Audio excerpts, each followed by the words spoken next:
మాతృదేవోభవ. ఇప్పుడు మనము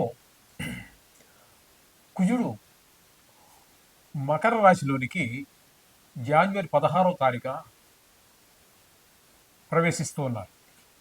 ఈ మకర రాశిలో కుజుని యొక్క సంచారము 16వ తారీఖు జనవరి నెల 2026 తేదీ నుండి 23వ తేదీ ఫిబ్రవరి నెల 2026 వరకు కుజుని యొక్క సంచారం ఇక్కడ మకరంలో సంచారం జరుగుతుంది. దీని వలన ఏ విధమైనటువంటి ఫలితాలు రాబోతున్నాయి ద్వాదశ రాశుల వారికి అనేటటువంటి విషయాలు మనం ఇప్పుడు చర్చించబోతున్నాము.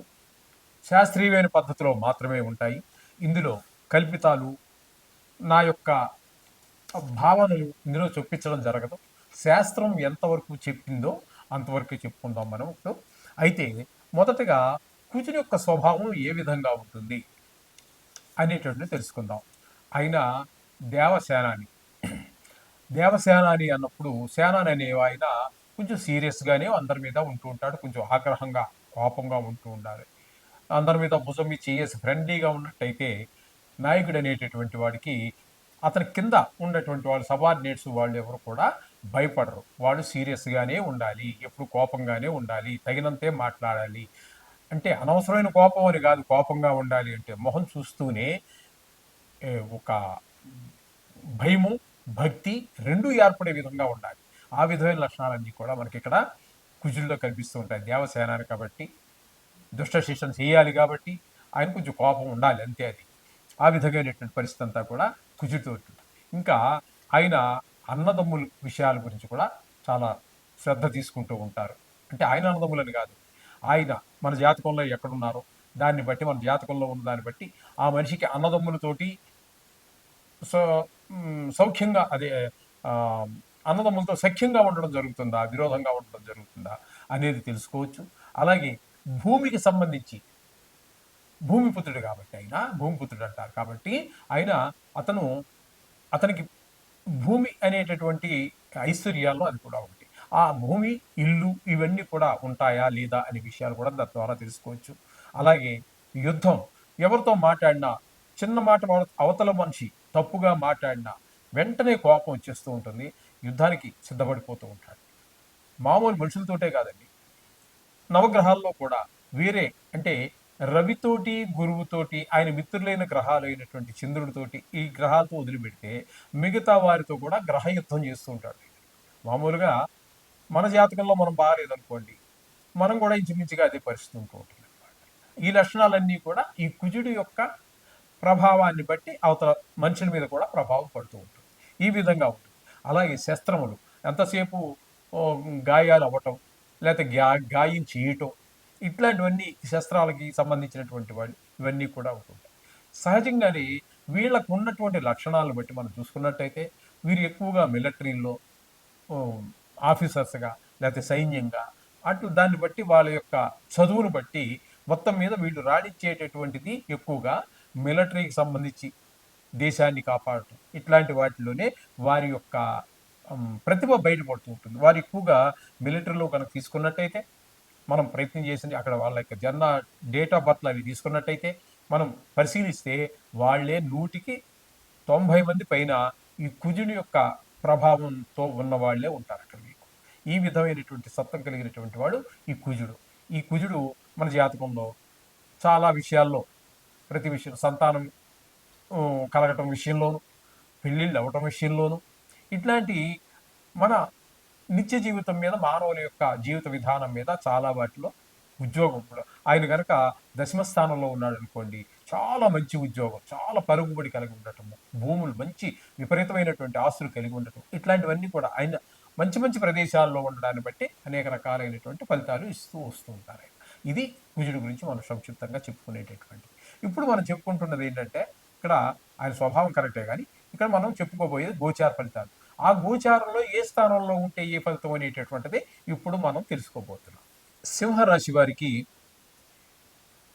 6వ స్థానంలో, అంటే మకరంలో సంచారం చేస్తున్నటువంటి కుజుడు ఇచ్చేటటువంటి ఫలితాలు ఏ విధంగా ఉంటాయి, అవి ఎప్పటి వరకు ఉంటున్నారు ఆయన అన్నట్టయితే 16వ తారీఖు జనవరి నెల 2026 నుండి 23వ తారీఖు ఫిబ్రవరి నెల 2026 వరకు సుమారుగా 38 రోజుల పాటు అక్కడ ఉంటారు ఆయన.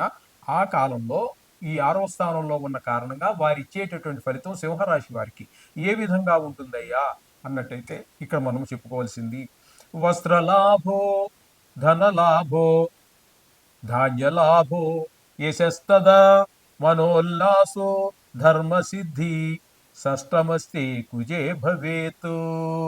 షష్టమస్తే 6వ స్థానంలో కనుక కుజుడు ఉన్నట్టయితే వస్త్రలాభం, ధాన్యలాభం, ధనలాభం, అలాగే కీర్తి ప్రతిష్టలు, అలాగే మనసంతా ఉల్లాసంగా ఉండటము, ధర్మసిద్ధి అంటే ధర్మంగా ఉండటము, ఇవన్నీ కూడా మనకి చాలా కీర్తి ప్రతిష్టలు రావటము, ఇట్లాంటి సంతోషంగా ఉండటం, అన్ని శుభ ఫలితాలే ఇస్తూ ఉన్నారు సింహరాశి వారికి. ఇది గమనించుకోండి. ఓకే, ఈ విధమైన ఫలితాలన్నీ కూడా సింహరాశి వారికి మనకి కుజుడు అందిస్తూ ఉన్నారు. ప్రముఖంగా చెప్పుకోవాలి అన్నట్టయితే కుజుడు గోచారరీత్యా కుజుడు 3 రాశులలో మాత్రమే శుభ ఫలితములను ఇస్తాడు. 3 రాశుల్లోనే ఉండేవి 12 రాశులు.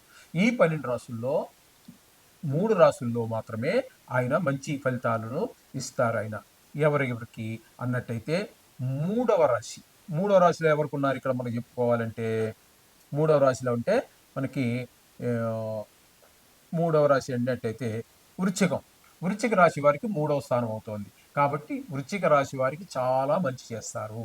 అలాగే 11వ స్థానంలో కుజుడు ఉన్నట్టయితే 11వ రాశి ఎవరికి వచ్చింది? మనం చెప్పుకున్న వాటిల్లో మీనరాశికి వచ్చింది. మీనరాశికి కుజుడు 11వ స్థానంలో సంచారం చేస్తున్నారు కాబట్టి మీనానికి, అలాగే వృశ్చికానికి, అలాగే మనకి ఇంకోటి సింహానికి అంటే 6వ స్థానంలో సంచారం చేస్తున్నాడు. 3, 6, 11 రాశులు అంటే వారికి మాత్రము కుజుడు పూర్తి శుభ ఫలితాలన్నీ కూడా అందజేస్తూ ఉన్నాడు. 3వ స్థానంలో ఉన్నప్పుడు మనం ఇందాక చెప్పుకున్నాము, మరొకసారి చెప్పుకునే ప్రయత్నం చేద్దాం. సోదరులు, ఇంట్లో మంచి సేవకులు, వీళ్ళందరూ మన సహాయ సహకారాలు అందించడం, మనం ఉద్యోగం చేసే దగ్గర వ్యాపారం చేసే అందరూ మంచి సహాయ సహకారాలు అందిస్తూ ఉంటారు. ఆ విధంగా 3వ స్థానం వారికి, 6వ స్థానం వారికి మంచి అంటే ఆరోగ్యం బాగుంటుంది, అప్పు కావాలంటే పుడుతుంది, అప్పులు తీర్చేయగలుగుతాం. ఇట్లాంటి శుభ ఫలితాలన్నీ కూడా మనకి కలహాలు, మంచి పేరు, శత్రువులుగా ఉన్న వాళ్ళు కూడా మిత్రులుగా మాట్లాడడానికి మంచి ఫలితాలు ఇస్తారు. అట్లాగే ఏకాదశ స్థానంలో ఉన్న వారికి ధన లాభాన్ని బాగా చేకూరుస్తారు. ఆయన ఏదైనా పని చేసినప్పుడు అందులో మీ నైపుణ్యం కూడా బయటపడుతుంది. ఈ విధమైనటువంటి 3 రాశులకి మాత్రమే మీకు మంచి ఫలితాలు ఇవ్వబోతున్నారు. అవి ఏంటంటే మరోసారి చెప్పుకుందాం. సింహరాశి వారికి, అలాగే వృశ్చిక రాశి వారికి, మీనరాశి వారికి 3 రాశులకు మాత్రమే. మిగతా వారన్నిటికీ కూడా ఈయన ఏ విధమైన శుభ ఫలితాలు ఇవ్వజాలరు. కాబట్టి వీరందరూ కూడా రోజు మనం 2-3 సంవత్సరాల నుంచి మనం చెప్పుకుంటూనే ఉన్నాము. కాబట్టి ఈ నవగ్రహ ప్రార్థన చేసుకోండి. ఇందులో గాయాలు అని కానీ దెబ్బలు తాకే అవకాశం ఎక్కువగా ఉన్నట్టయితే కూడా, ఎక్కడైతే మనం చెప్పుకున్నాం కదండి ఇప్పుడు, వారు ఎవరు విన్నారు కదా మీరు, వారందరూ మాత్రం కవచాన్ని, కుజ కవచం అని వస్తుంది, మీరు గూగుల్లో వెతుక్కోవచ్చు. లేదా పుస్తకాల షాపుల్లో కూడా నవగ్రహాలకు సంబంధించినటువంటి పుస్తకాలు అమ్ముతారు కదా, వాటిలో కవచం అని అడగండి, వారు ఇస్తారు షాప్ వారు. అవి కవచాలను చదువుకోవడం ద్వారా, కవచం అంటే శరీరాన్ని మనకి గాయాల నుంచి, రోగాల నుంచి, కేవలం గాయాలే కాదండి, రోగాల నుంచి కూడా కాపాడుతూ ఉంటుంది. ఈ విధమైనటువంటి అన్నింటినీ రక్షించాలంటే కవచం చాలా బాగా ఉపయోగపడుతుంది మన అందరికీ కూడా. కుజుడు అనుగ్రహం లేనటువంటి వారికి, అనుగ్రహం ఉన్న వారికి కవచం అవసరం లేదు. వారికి అవసరం వచ్చినప్పుడు అప్పుడు చదువుకోవచ్చు. ఈ విధంగా మీరు ఆచరించినట్టయితే మీరు చక్కగా ఈ కుజుడు యొక్క అనుగ్రహం పొందడానికి వీలవుతుంది. తద్వారా ఆయన యొక్క చెడు ప్రభావం వల్ల కలిగేటటువంటి ఈ ఏవైతే మన దుష్ఫలితాలు ఉన్నాయో వాటి నుంచి మనం తప్పకుండా బయటపడే అవకాశం. శుభం భూయాత్.